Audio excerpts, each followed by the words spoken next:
From a hip-hop artist, we come to a songstress, a wonder that is Wanda Baloyi. The first instance ohlangana nayo as an infant, your music, is when in the womb you hear your mother singing Tula Tu, Tula Mtana, Tula Tu. But at 14, she creates her own group. Sis Wanda, thank you so much for joining us.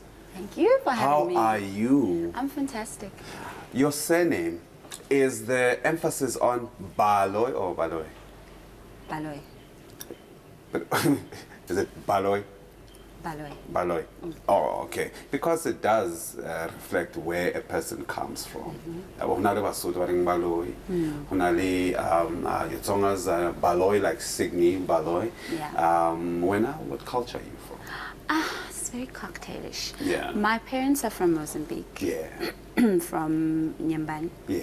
I don't know if you've I've been there. It's a beautiful place. It is. Yes, it is. I've been stunning. Yeah, so they Bitonga. Yeah. I don't know if you heard of Wow, yes. It wasn't there a song by Angelique Kidjo? Okay, maybe it sounded some Batonga. Yeah, Batonga, Yeah, Batonga, yeah, something. yes. So Oh, anyway, okay. so basically. All right. Yeah. Your first love, the first love affair that you had with music, can you tell us where? At home. Yeah. With my dad. My dad is a musician. For me, he's one of the, if not the greatest vocalists I've ever come across, and I'm not even bragging. And this is not because it's your dad. No, I'm not even. Yeah. Like, I'm putting daddy aside and I'm just taking his craft and putting it there and really appreciating it. I think he's phenomenal. So my first encounter and an appreciation for music came from him, because he would always sing. He would always be rehearsing. He like, so the house was always full of music, was always vibrant and full of you know, like, and he just like jumps into song. Like, yes. he walks into a room, he's like, hey everybody, like, yo, like really, like, he's like, whoa, okay. So for me, I think my appreciation and respect and love for music started at home with my dad. Wow. I've known about you obviously from way back. For a guy like myself, I view myself as the young Hugh Masekela at the Doke House, watching Miriam Makeba, watching Mama Masugu, watching the golden ladies of their age. I live in the presence of you. Hallelujah. When no, this is true. Okay. This is what lacks in our industry as a whole. We don't have a point of reference. It's like, okay, I release and then that's gone. That's a has-been artist. But you know, we live in the constant and consummation of your music. Longevity yako, we owe kubani. God. Yeah. Yeah, because I always have the saying of, I've been in the industry for 50 years, because I've been there for so long. And for me to keep doing it, only God knows how, because it's not an easy industry. It isn't. No, not at all. It isn't. The challenge, I think I've come across more challenges than anything in the industry. So for me to still wake up with the passion and drive and love for what I do, it can only be a God-given thing. No, fair enough. What is it when you look back, when you started, every artist comes in and they want to be the next big thing, you know, and then they compromise on things like your knowledge of music, your knowledge of the industry, you know, they let that go, and then it comes and catches them later on. What is it about this industry that you thought, oh, I never thought people could do this? This industry is a cocktail of headache. No, for sure.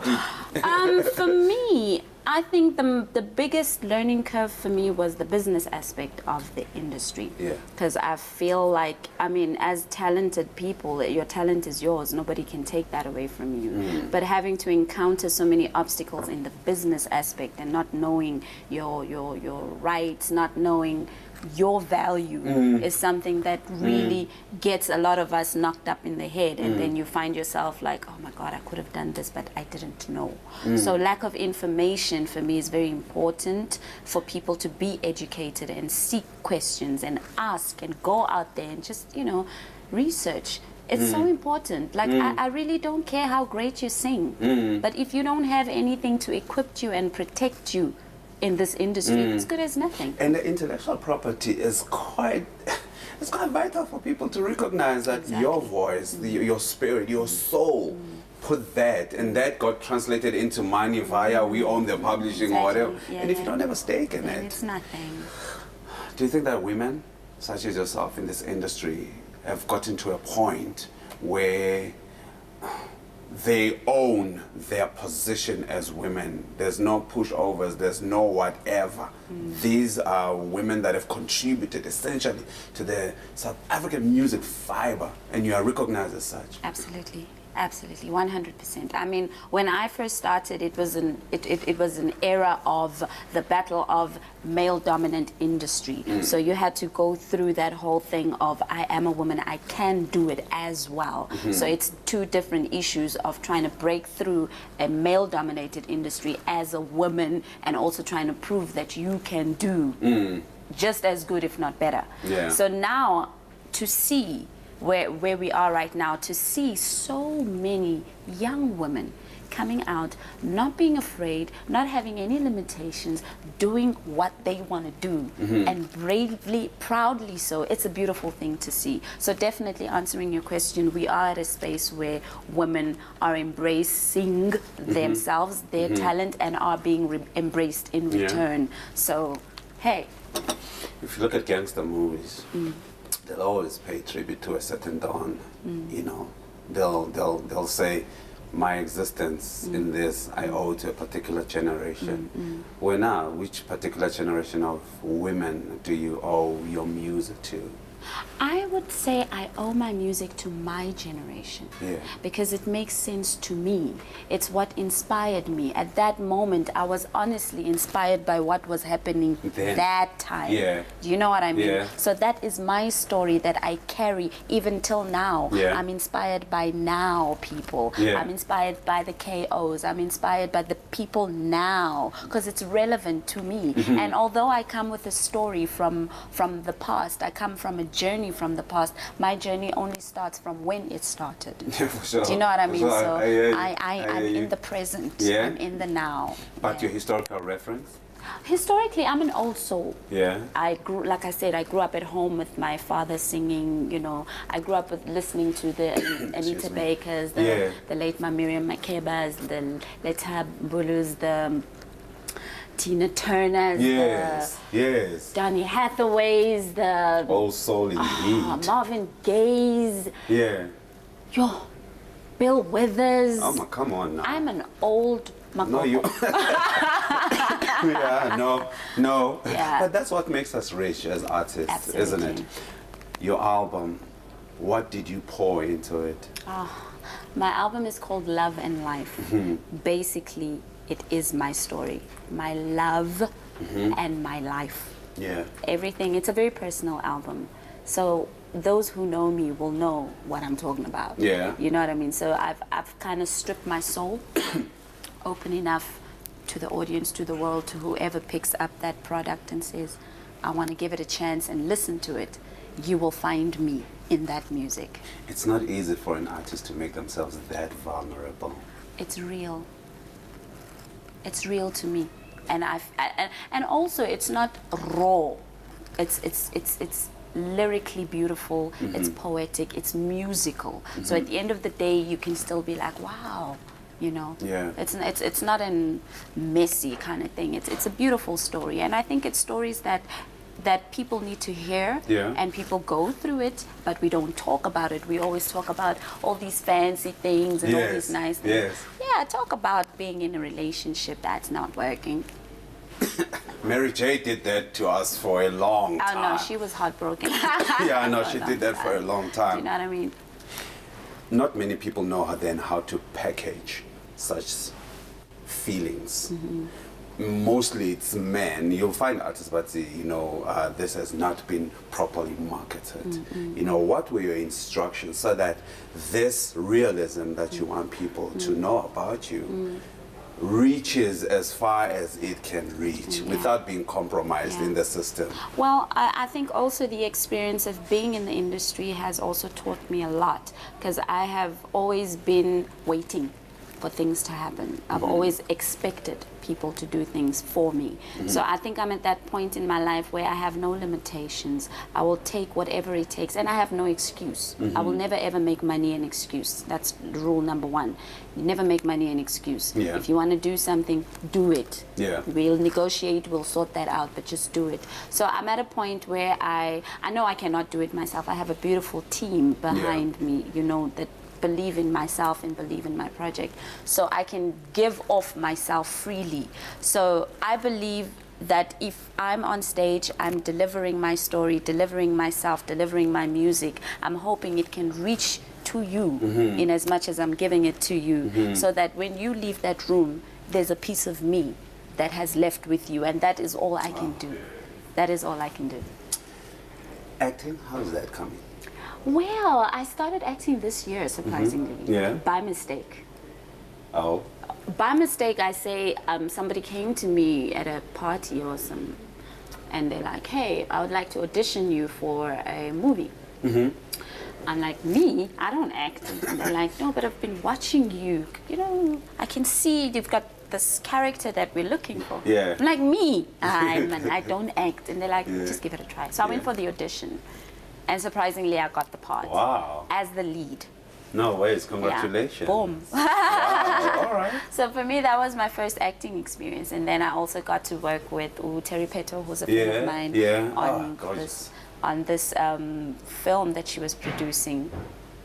And I got a small part, but hey, it's cool. You know, we all start somewhere, you know. So I'm embracing that, you know. I'm really looking forward to that,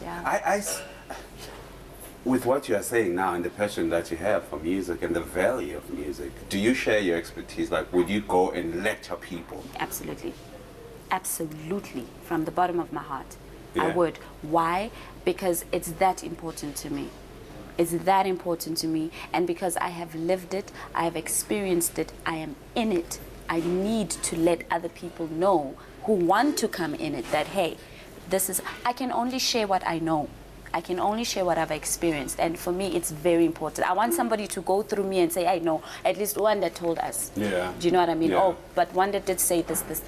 So that when you now build the next generation, you are facing other problems that were not faced before. We cannot be facing the same problems that the people before us had faced. It's like, come on, guys, really. And there's always conferences and musical conferences that really don't go anywhere. Do you know what I mean? Honestly. So nowadays, I'm very passionate about people feeling that they need to learn, they need to ask. And now we have social media where it's so easily accessible. There's the internet and stuff like that. So you go on the internet, you find out.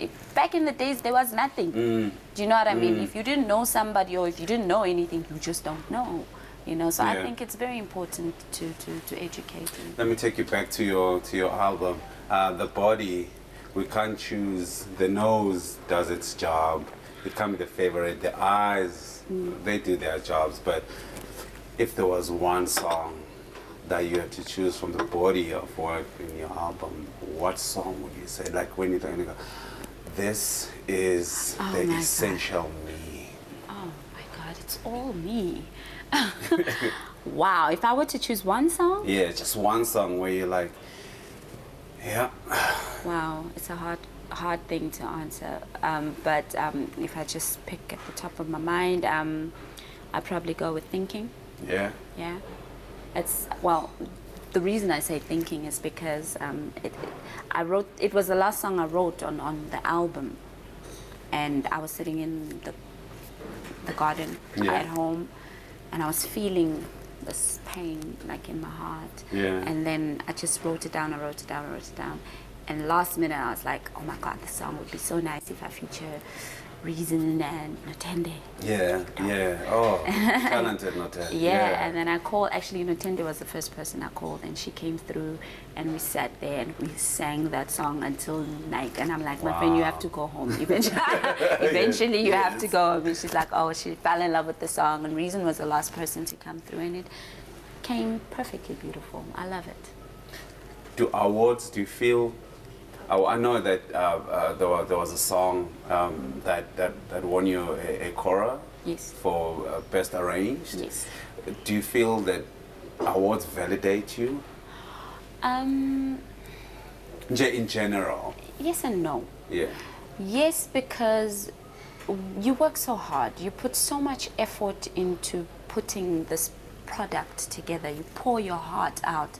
And despite being on stage and people buying your CD, you want that recognition that says, this is, it's like saying thank you for your work, thank you for your time, thank you for giving us this gift of music. So for me, yes, it is, you know. But at the same time, it doesn't take any less away from me if I don't get it. For sure. Do you understand? For sure. It doesn't mean I give any less because I didn't get an award or anything like that. So for me, it's both ways. I just have a personal thing with the awards in this country, that they're not properly done. You know, whether you look in television or when you look in movies, there's just no, according to me, then credibility that goes with it, you know, as in the Academy of Motion Picture Arts and Sciences. Do you know what I mean? Umamire Makeba, remember for Ipatapata. Remember so many of these beautiful women, whether it's Zonke, when long after sesifunda lecture ngawe abantwana bethu. What is it that you want us to remember about you? That I never gave up. I believed in my skill. I persevered, which I honestly did. And that's a lesson to anybody who wants to do anything in life. Always believe in you, always be true to you, and never give up. Always keep pushing. This one, really, really appreciate it. Thank you so much. Thank you for taking time. Once in a lifetime comes an artist like her, isn't it? Softly spoken, but a loud thinker, beautifully translated in her album. So wherever you see this album, know that someone was honest enough to pour their life, not only for our listening pleasure, but perhaps, just perhaps, it might help us in our personal space as well. We'd like to thank Usisi or Wanda Baloyi for stopping by on your late night.